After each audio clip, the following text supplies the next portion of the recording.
ইসলাম ছাড়া এদেশে শান্তি আসবে? কি মনে হয় শান্তি আসবে? সময় বড় কঠিন সময়, সময়টা বড় কঠিন সময়, যেই সময়ে আমাদের চতুর্দিকের দাদা বাবুরা আমাদেরকে কিভাবে কুণ্ঠাসা করা যায় এই চক্রান্তে মেতে উঠেছে। বাংলাদেশের মুসলমানদেরকে আর হিন্দুদের ভিতরে এরা মারামারি দ্বন্দ্ব লাগানোর জন্য পায়তারা করতেছে। ইনশাল্লাহ এরা এদের কাজে সফল হবে না। আমরা আমাদের হিন্দু ভাইদের মন্দির পাহারা দেওয়া শিখেছি। আমরা যদি আমাদের হিন্দুদের মন্দির পাহারা দেই, তাদেরকে আমাদের মসজিদ মাদ্রাসা পাহারা দেওয়া লাগবে। আমরা এদেশে সাম্প্রদায়িকার কথা শুনি, যে কি আমরা অনেক সময় কথাও বলতে শুনি, ধর্ম যার যার উৎসব। শুনেন না আপনারা? ধর্ম যার যার উৎসব। ধর্ম যার যার উৎসব যদি সবারই হয়, তাহলে আমাদের মাহফিল আপনারা আসেন না কেন? কি বলেন? আমাদের মসজিদে আপনারা আসেন না কেন? মনে রাখবেন, এদেশের হিন্দু মুসলমান একসঙ্গে থাকে, একসঙ্গে বসবাস করে, কেনাকাটা একসঙ্গে হয়, বাজার সদাই একে অপরের থেকে কিনে। কেউ যদি এই ভ্রাতৃত্ব, এই একসঙ্গে মেলামেশাকে বন্ধ করতে চায়, ওই ইসকন নামের কুলাঙ্গারদের ইনশাআল্লাহ বাংলার জনগণ দাঁত ভাঙা জবাব দিবে।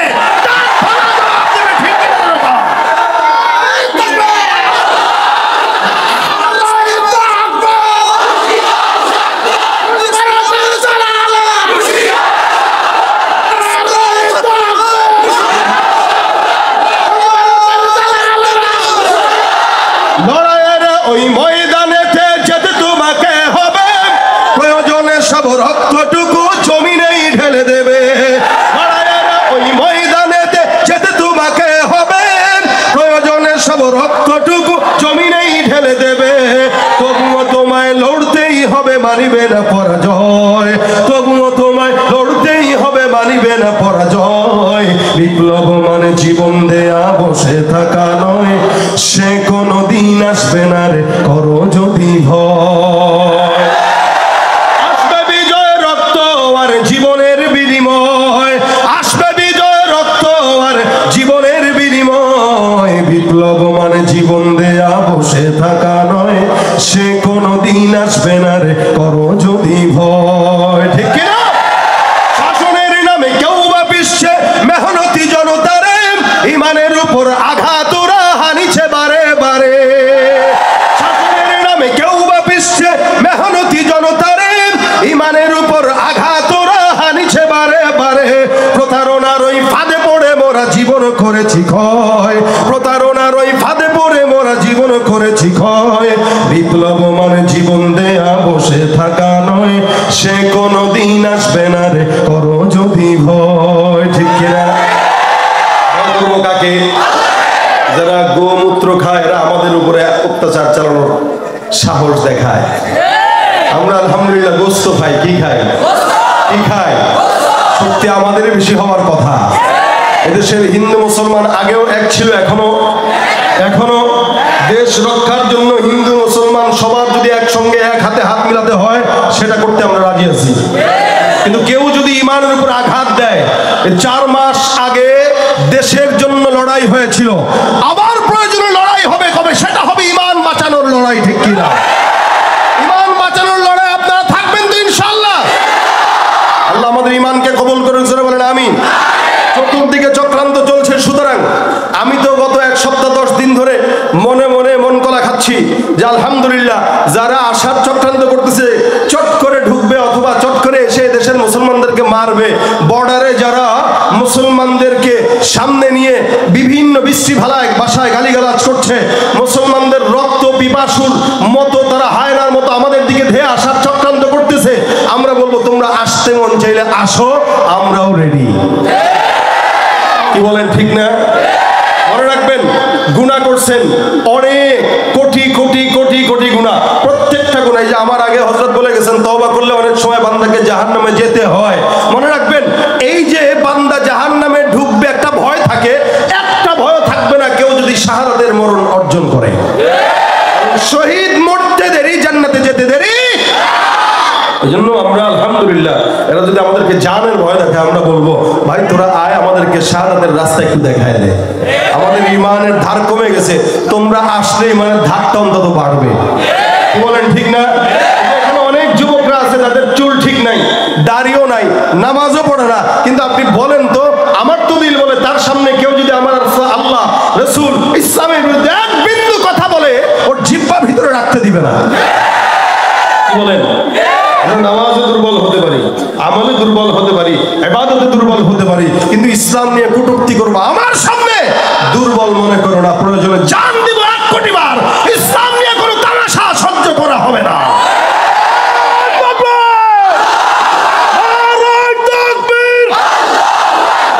ইসলামের শত্রুরা, ইসকনের দালালেরা, ইন্ডিয়ার দালালেরা, আমরা হলাম নবীর সোনা।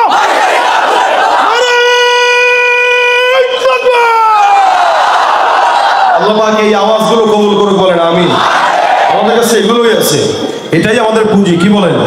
অস্ত্রও নাই, ক্ষমতাও নাই, তবে পুঁজি আছে, সেটা ইমানের পুঁজি। এই ইমানের পুঁজি যাদের থাকবে, বিজয় তাদেরই হবে। ঠিক কিনা? সুতরাং দুনিয়ার কোন মানুষের পিছনে আর দৌড়ানোর দরকার নাই। অনেক দেখেছি, 16 বছর দেখেছি, হয়তো আবার সামনে কেউ আসবে, তাদেরকেও দেখবেন শান্তি কোনো জায়গায় পাবেন না। কারণ যারা আসবে, যারা যাবে, সবাই একই। আল্লাহর ইসলাম ছাড়া, নবীর সুন্নাহ ছাড়া, শরীয়ত ছাড়া, খেলাফত ছাড়া শান্তি এদেশে আশা করা সম্ভব নয়, সম্ভব নয়। যাদের হাতে যায় ক্ষমতা, দেশ যেন বাপের ভিটা, রাখতে চেয়ার শুরু করে বিদেশিদের পাচাটা। বিদেশিদের কথা মতো চালায় ওরা নিজের দেশ। দেখতে দেখতে গোল্লায় গেল আমার সোনার বাংলাদেশ। দেখতে দেখতে গোল্লায় গেল, দেখতে দেখতে গোল্লায় গেল, একে একে শেষ করেছি, সবার দেখা হইল শেষ। দেখতে দেখতে গোল্লায় গেল আমার, কেউ দিল না সবাই নিল, আমরা যে কলুর বলদ, সারা বছর নেয় না খবর, নির্বাচনে খুব দরদ। কেউ দিল না সবাই নিল, আমরা যে কলুর বলদ, সারা বছর নেয় না খবর, নির্বাচনে খুব দরদ। নির্বাচনের আগে নেতায় ধরে কত রকম বেশ, নির্বাচনের আগে নেতায় ধরে কত রকম বেশ। দেখতে দেখতে গোল্লায় গেল,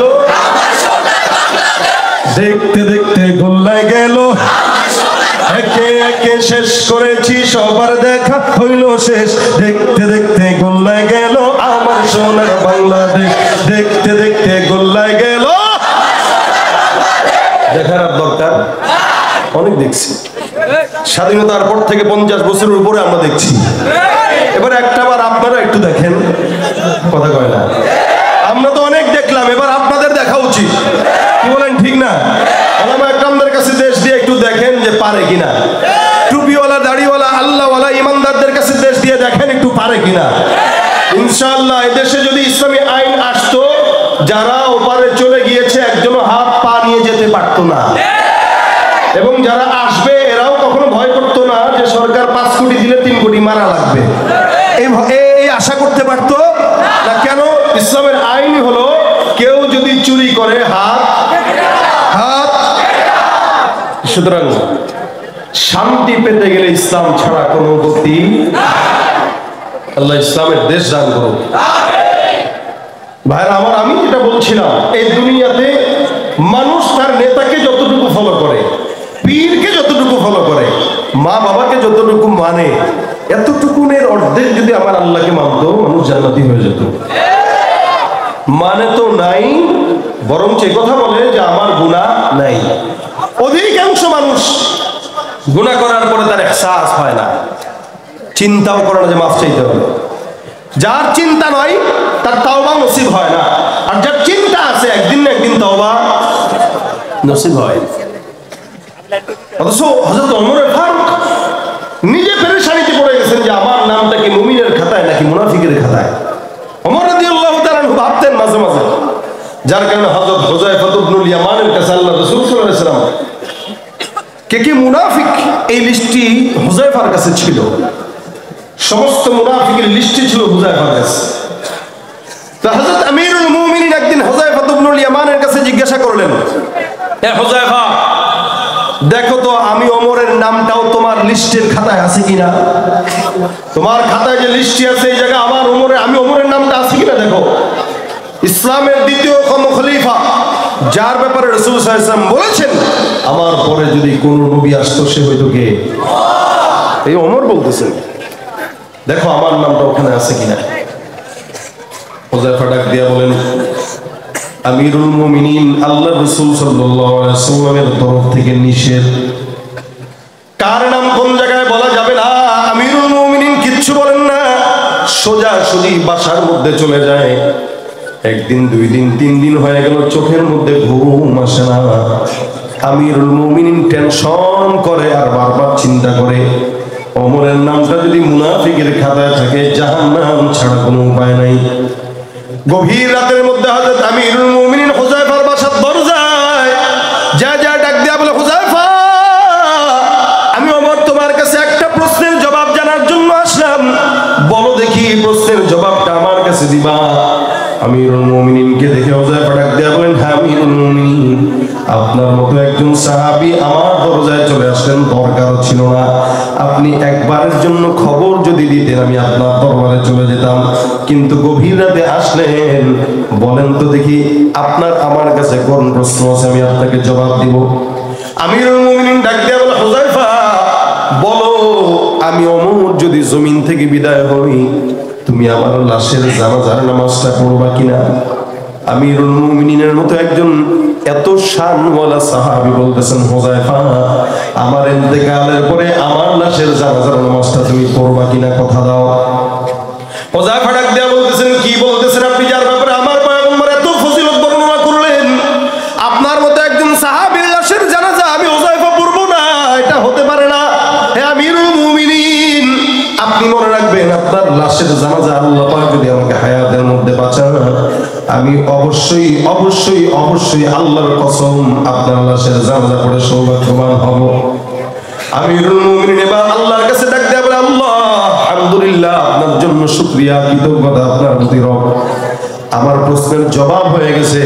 হুযায়ফা ডাক দেয়া বলে, হুজুর বুঝলাম না, প্রশ্ন করার আগে আপনার হাল হচ্ছিল একরকম, এখন আরেক রকম, কি কারণে আপনি গভীর রাতে আমার কাছে প্রশ্ন করার জন্য আসলেন? ওমর ডাক দেয়া বলে, হে হুযায়ফা, আমি জানি পয়গম্বরের তোমার কাছে লিস্ট দিয়েছেন কে কে মুনাফিক, কে কে ঈমানদার। তুমি সেদিন আমার কাছে আমার নামটা মুনাফিকের খাতায় আছে কিনা এটা বলো নাই। আজকে আমি তোমার কাছে জিজ্ঞাসা করতে আসলাম আমার নামটা কি মুমিনের খাতায় নাকি মুনাফিকের খাতায়। আমি জানি তুমি হুযায়ফা সব যেগুলো মুনাফিক আছে একটারও লাশের জানাজা তুমি আদায় করো না। আমি জানি তুমি মুনাফিকের নামাজ পড়ো না, জানাজার নামাজ আদায় করো না। আমি ওমরের লাশের জানাজার নামাজ যেহেতু তুমি পড়বা আমার কাছে স্পষ্ট হয়ে গেল, তার মানে আমি ওমরের নামটা মুনাফিকের খাতায় নাই, মুমিনের খাতায়। আমিরুল মুমিনিনের মতো লোক পেরেশানি করে আমি মুমিন নাকি মুনাফিক টেনশন। এ ভাইরা, আর আমরা বলি আমাদের গুনাহ নাই, আল্লাহ পাক রব্বুল আলামিন নবীদেরকে মাসুম বানাইলেন, নবীরা নিষ্পাপ, সাহাবীরা নিষ্পাপ, নবীদেরকে আল্লাহ পাক রব্বুল আলামিন মাসুম বানাইলেন। সাহাবা আজমাইনদের যদিও কিছু ভুল হয়ে গেছে আল্লাহ ওগুলো মাফ করে দিয়েছেন, যার কারণে আমার আল্লাহ বলেন রাদিয়াল্লাহু আনহুম ওয়া রাদু আন, তারাও খুশি আমরাও খুশি। তার মানে যাদেরকে আল্লাহ পাক রব্বুল আলামিন সন্তুষ্টির কথা বলে দিয়েছে প্রত্যেকটা সাহাবীকে দুনিয়ার জমিনে থাকতেই জান্নাতের সনদ দিয়েছেন, সুবহানাল্লাহ। তার মানে নবীরা কি বলেন বলেন, সাহাবা একরাম কি, রাসূল সাল্লাল্লাহু আলাইহি ওয়াসাল্লাম বলেন যারা তাবেঈ আমার সাহাবীকে যারা দেখেছে আল্লাহ পাক রব্বুল আলামিন তাদেরকেও ক্ষমা করে দিবেন। এই 3 জামানার মানুষগুলো আল্লাহ পাক রব্বুল আলামিনের দয়া মাফ পেয়ে যাবেন। কিন্তু ওখান থেকে নিয়ে এখনো পর্যন্ত যত মানুষ জমিনে আসবে আর যাবে ওই মানুষগুলোই আল্লাহর তত নিকটে যারা অতীতে গত হয়ে গেছে। এই কারণে আমার আল্লাহ পাক ডাক দেয়া বলেন ওয়াসাবিকুন আস-সাবিকুন উলাইকাল মুকাররাবুন ফি জান্নাতিন নাঈম সুল্লাতুম মিনাল আউওয়ালিন ওয়া কালিলুম মিনাল আখিরিন। অতীতে যতগুলো মানুষ চলে গেছে সবগুলো মানুষ, যদিও আমরা 2024 2024 সালে এই বাংলাদেশের মধ্যে বসবাস করছি, কিন্তু মনে রাখবেন আমাদের এই দেশের কিছু কিছু মানুষ আমাদের আকাবির বুজুর্গ আলেমদেরকে গালি দিয়া বলে তারা নাকি ইসলাম বুঝে নাই। মনে রাখবেন তার কথা অনুযায়ী আমাদের আকাবির বুজুর্গ আলেমরা যদি ইসলাম নাও বুঝে আপনার কথা মতো, তারা আল্লাহর জান্নাত বুঝে জান্নাতে চলে গেছে, আর আমরা বেশি বুঝার কারণে জাহান্নামী হয়ে তারপরে মারা যাই, ঠিক কিনা? এই জন্য আল্লাহ বলেন যারা জামানা যত পিছনে মানুষ তত আল্লাহর জান্নাতের নিকটে। জামানা যত পিছনে, আজকে থেকে 100 বছর আগে যেই বান্দাটা জন্মগ্রহণ করলো ওই বান্দাটা আমার থেকে 100 বছর হলো রাসূলের নিকটে, তার মানে জান্নাতের নিকটে। যেই ব্যক্তিটা আজ থেকে 500 বছর আগে জমিনে আসছে ওই বান্দাটা আমার পয়গম্বরের 500 বছরের নিকটে, আমার থেকে 500 বছর আগায়া, অর্থাৎ আজকের সন্তানটাও আগামী কালের সন্তান থেকে একদিন হলেও রাসূলের নিকটে।